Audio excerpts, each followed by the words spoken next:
En fait, je viens de me réveiller.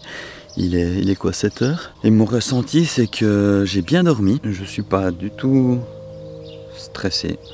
Au contraire, je suis un petit peu excité de enfin pouvoir partir à l'eau, de voir comment que ça va se passer, de tester le bateau. Hier soir, quand je me suis couché, j'étais là, waouh, Raph. T'imagines à partir de demain, du moment que tu es sur l'eau, tu seras libre. Enfin, libre.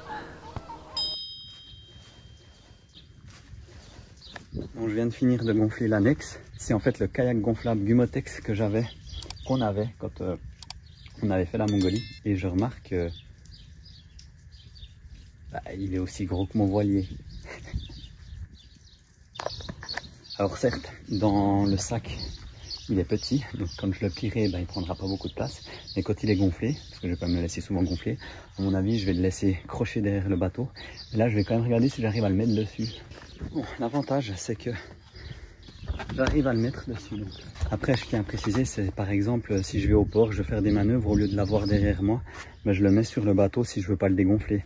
Mais j'ai la possibilité de le dégonfler, de le mettre ici dessus, vu que j'ai largement la place. Ou alors, de le crocher derrière quand je navigue, et il se balade derrière, tu vois. Du coup, c'est cool parce que j'avais peur qu'il passe pas. C'est bon.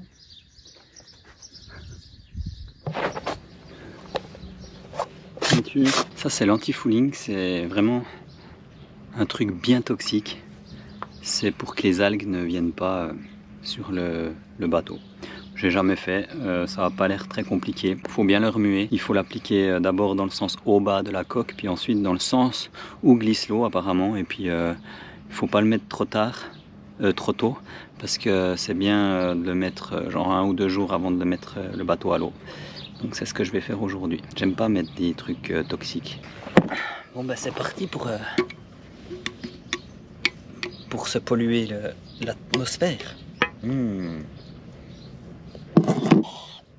Alors ne faites pas ça chez vous. Il faut pas sniffer l'anti-fouling. Alors bien mélanger avec un bout de bois que j'ai trouvé par terre. Alors pour ceux qui ne le savent pas sur la chaîne, c'est que mon métier de base, en fait le métier que j'ai fait, l'apprentissage que j'ai fait, c'est peintre automobile. Et les produits toxiques, ça me connaît dans le sens que j'en ai déjà bien ramassé dans ma gueule. J'ai fait ça uniquement 3 ans, donc le temps de l'apprentissage. Et c'est vrai que ça me manque pas. Comme typiquement travailler le polyester, la résine, tous ces trucs-là, j'avais fait un peu. Et ça me sert aujourd'hui en tant que marin. Donc c'est marrant parce que je m'étais toujours dit, ouais, j'ai fait cet apprentissage de peintre automobile, j'ai jamais exercé après, donc j'ai eu mon CFC, et je me disais, mais putain Raph, t'as fait ça pour que dalle finalement, parce que t'as fait un CFC pour faire un CFC. Et ben non, 20 ans plus tard, je l'utilise grâce à mon nouveau mode de vie, qui est la navigation sur un bateau polyester. Comme quoi, hein, tout peut servir, dans d'autres circonstances.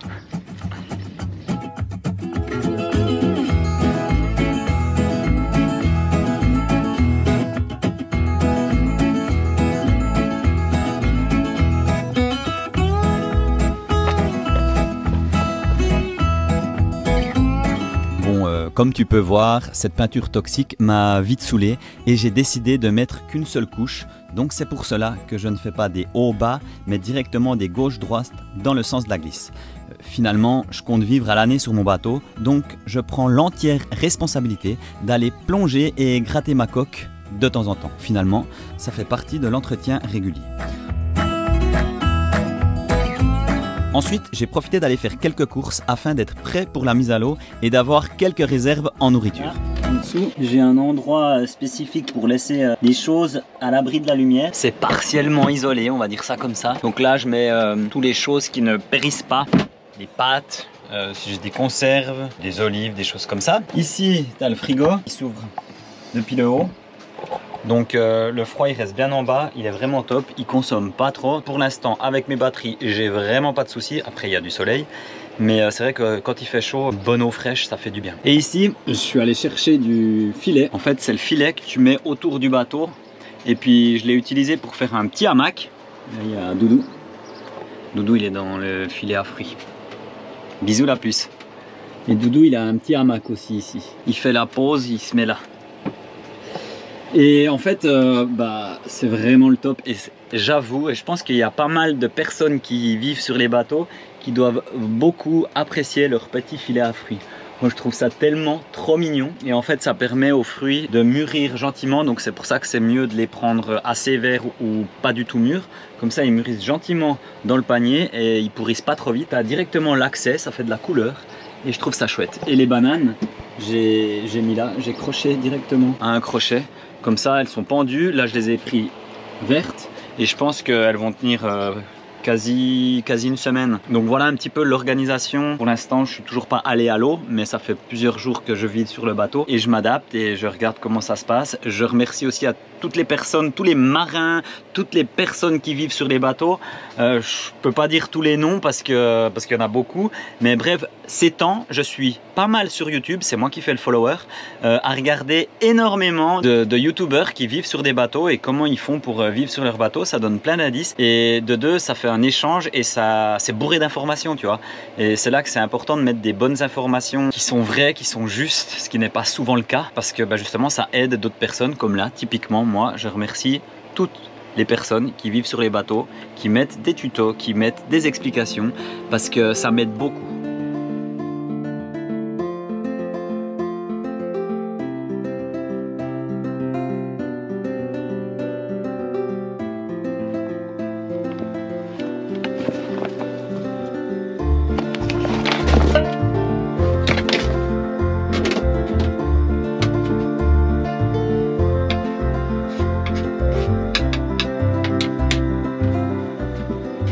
Ça, c'est les petits bonheurs de la vie. Alors, honnêtement, là, je vais vous partager mon premier vrai soir. Ça fait une bonne semaine que je suis là. Puis, je suis posé et j'ai mis la première fois la petite table là. Donc là, je suis sur le cockpit. Je me suis fait une bonne bouffe et j'ai quasi tout fini l'intérieur. Alors quand je dis tout fini, c'est vraiment ce que je voulais faire. Donc les apports de prise d'électricité à certains endroits, mettre toutes mes affaires et puis un peu ranger, de mettre bourrin en ordre, donc bien le nettoyer. Lui il va rester ici en attendant. Après on verra ce qui va se passer avec bourrin. Pour l'instant je ne sais pas. Mais là surtout, ça fait plaisir de profiter un soir, de pas être trop mort, tu vois. Et de voir un petit peu l'ambiance qu'il y a, tu vois, avec la toile, la canvas comme je l'ai mis là du coup. Et j'aime bien la couleur, ça me rappelle quand je dormais dans ma tente. Et elle va nickel juste ici. Et je me dis, là je suis pas encore dans l'eau, tu vois. Mais j'imagine sur le mouillage le soir, comme ça, tranquille. Ouais. Petite viande hachée avec tomate, oignon, ail, petit morceau de pain. Puis là, pour l'instant le verre est vide. Allez, je vais manger.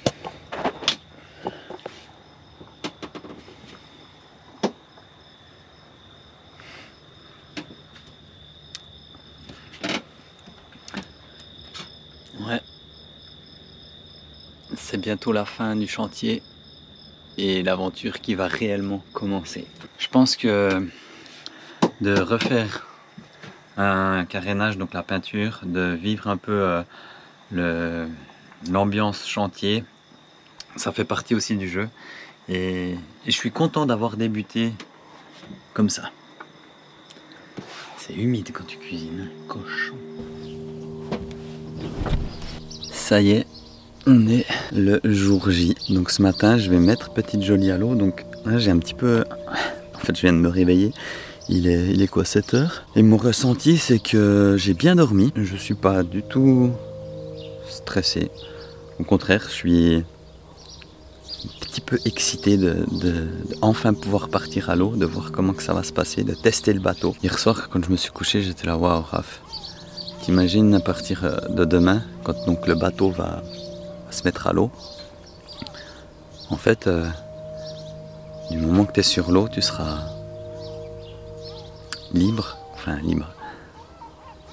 Genre, tu poses ton bateau là à l'eau, tu peux faire un tour du monde, tu peux revenir sans utiliser de moteur, sans rien, quoi. Toutes ces idées là, j'étais là, waouh, c'est quand même une certaine forme de liberté, tu peux naviguer. Ouais, c'est simplement un nouveau style de vie qui m'attend et je crois que j'ai fait le bon choix parce que ça me fait du bien. Depuis que je suis sur le bateau, ça me rebooste un peu parce que ces derniers temps j'avais un gros coup de mou. Et puis le fait de préparer Petite Jolie, d'organiser cette nouvelle aventure, c'est une nouvelle aventure. Ça me remet un peu dans le bain comme quand je faisais mes aventures, donc la descente du Rhône, celle du Mékong. Enfin je me retrouve, tu vois, et ça fait du bien. Ça fait du bien de se retrouver parce que ma vie c'est ça.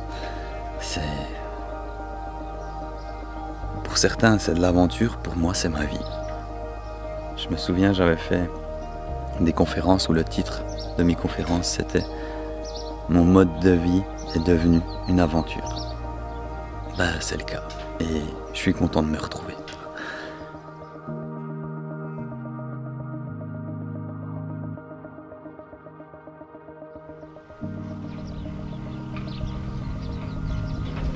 On est prêt pour la mise à l'eau. Doudou, il a mis son bonnet de pirate. Petite Jolie est prête. Et puis let's go, que l'aventure en mer commence. Et puis pour toi mon petit cœur, je te fais plein de gros bisous. Et avec Doudou, on part pour une nouvelle aventure. Et on va t'expliquer tout ça dans les vidéos. Puis à vous qui me suivez sur les vidéos, bah, c'est parti quoi.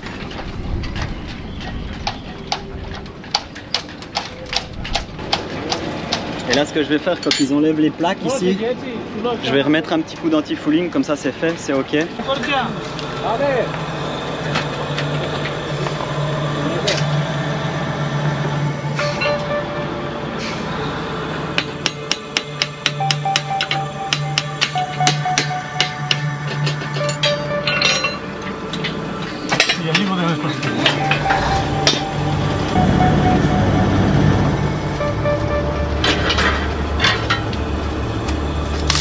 Le ressenti en ce moment, ça fait tous des petits picotis dans le ventre. Première mise à l'eau, premier bateau.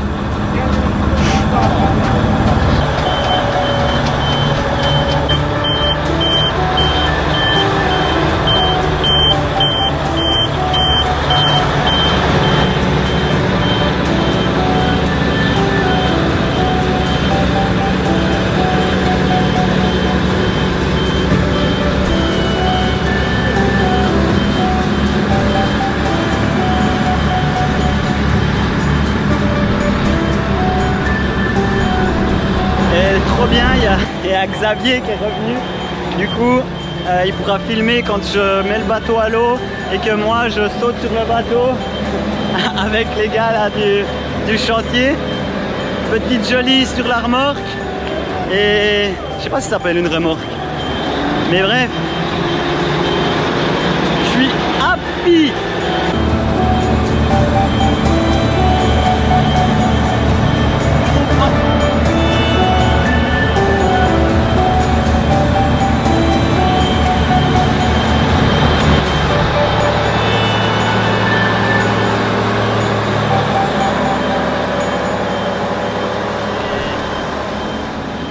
Ça va être la première mise à l'eau pour moi, pas pour Petite Jolie mais pour moi. De toute façon c'est mon bateau qui va m'apprendre à naviguer. Et là... Et puis il y a encore moi qui te filme pour être sûr que tu filmes tout bien. Un petit peu d'émotion? Un peu beaucoup, ouais, ça me fait... J'arrive pas encore à réaliser, je pense que je réaliserai au mouillage, tu vois. Là... Ouais.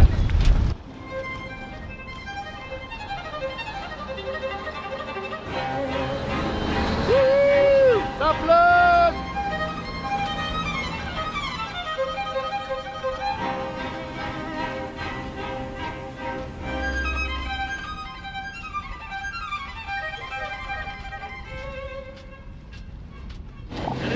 Bon, Petite Jolie est à l'eau. Là, j'ai checké l'intérieur. Donc, les passe-coques, c'est où il y a l'eau qui est censée passer. Donc, passe-coques.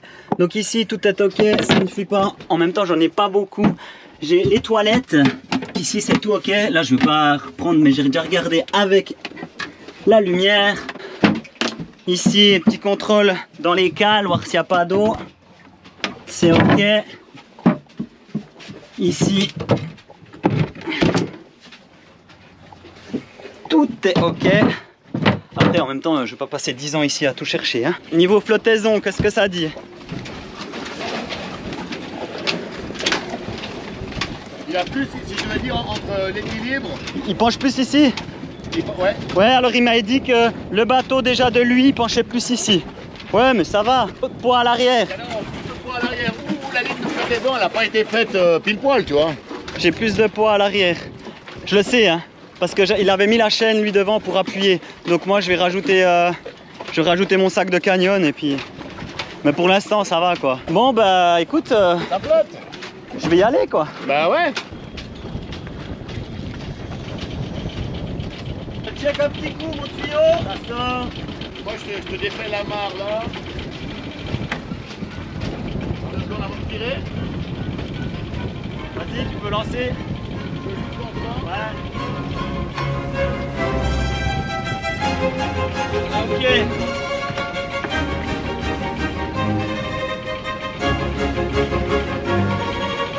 Ok.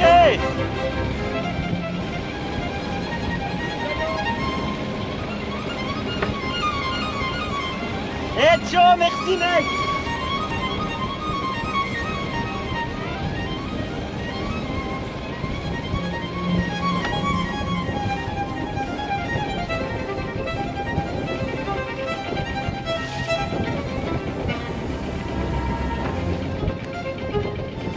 Devant, elle est.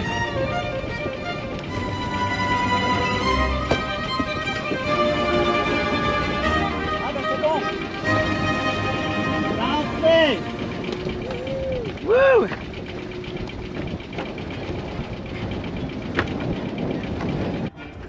Salut Moussaillon.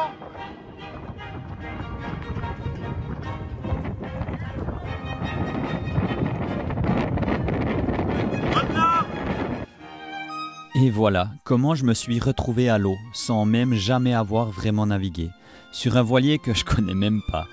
À ce moment précis, tu fais au mieux, car tu as que ça à faire et surtout, tu n'as que toi sur qui compter. D'ailleurs, j'ai vite compris que je pouvais pas lâcher la barre. J'ai aussi repensé à toutes ces personnes qui m'ont dit plusieurs fois « tu ne vas pas y arriver », qui ont essayé de me créer des peurs, car une mise à l'eau et une préparation de carénage, ça demande de la pratique et tu n'en as pas. Ouais. Maintenant, je peux dire que je n'ai toujours pas autant de pratique que certains, mais je l'ai fait moi-même et ça, c'est la meilleure des expériences. J'ai conscience que c'est que le début et j'ai énormément de choses à apprendre, mais c'est mon choix et je veux le respecter, peu importe ce que pensent les autres. Ce n'est sûrement pas donné à tout le monde de pouvoir vivre ce genre d'expérience. Mais le plus important, et ce peu importe l'idée, le projet ou le rêve, c'est tout faire pour le réaliser. Et j'espère que toi aussi, qui regardes cette vidéo, tu vas au bout de tes idées, peu importe les critiques et les difficultés qui peuvent se mettre face à toi. Je vais aller sur tribord pour rejoindre mon premier mouillage qui est juste de l'autre côté. Donc je vais laisser le moteur en attendant parce que il faut que je m'habitue au bateau. Hein. Là je suis à 2000 tours minute sur mon moteur. J'ai 10 mètres de profondeur donc je suis tranquille. J'ai le GPS juste devant là. Et let's go quoi. Je suis à 1,4 nœuds. Maintenant là j'aurai le vent de côté. Donc sur ma bord. Donc ça va me pousser, faut que je fasse attention, ça va me pousser sur le côté. Mais bon là je suis large. Dans les hautes profondeurs là. Et là je vais me diriger vers la bouée pour pouvoir contourner la bouée et ensuite m'approcher de mon mouillage. Je suis happy. Et on quitte le port, enfin le chantier d'Actio où on était pendant 10 jours si je ne me trompe pas. Et ça c'est pour toi ma puce. Ton papa il va apprendre à naviguer parce que là il y connaît rien. Et comme toutes les choses dans la vie, il faut apprendre. Et c'est Petite Jolie qui me fait penser à une petite fille très jolie qui va m'apprendre à naviguer. Donc tu seras avec moi et Doudou ma puce constamment. T'aimes fort mon petit cœur. J'espère pouvoir t'amener un jour sur le bateau mon chat.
Pour mettre l'ancre c'était chaud parce que j'ai pas beaucoup de marge, mais je suis venu ici parce qu'il y avait trop de monde à l'autre place.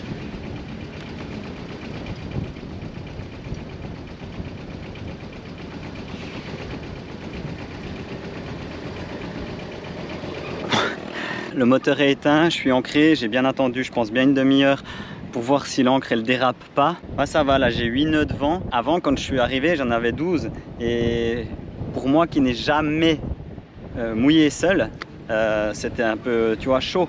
Surtout que j'avais pas droit à l'erreur.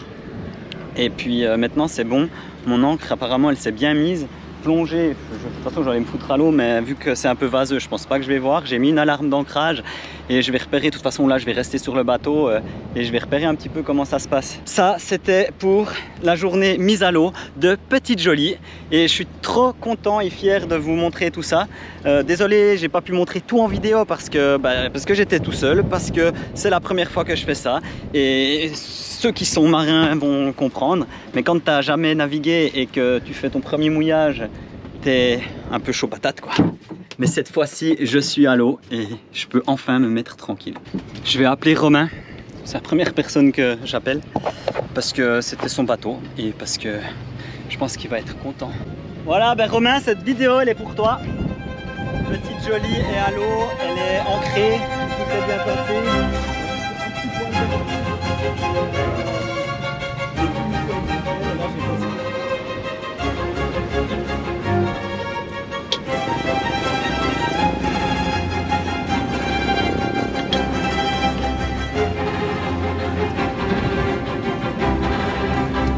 Nickel cette petite bâche là.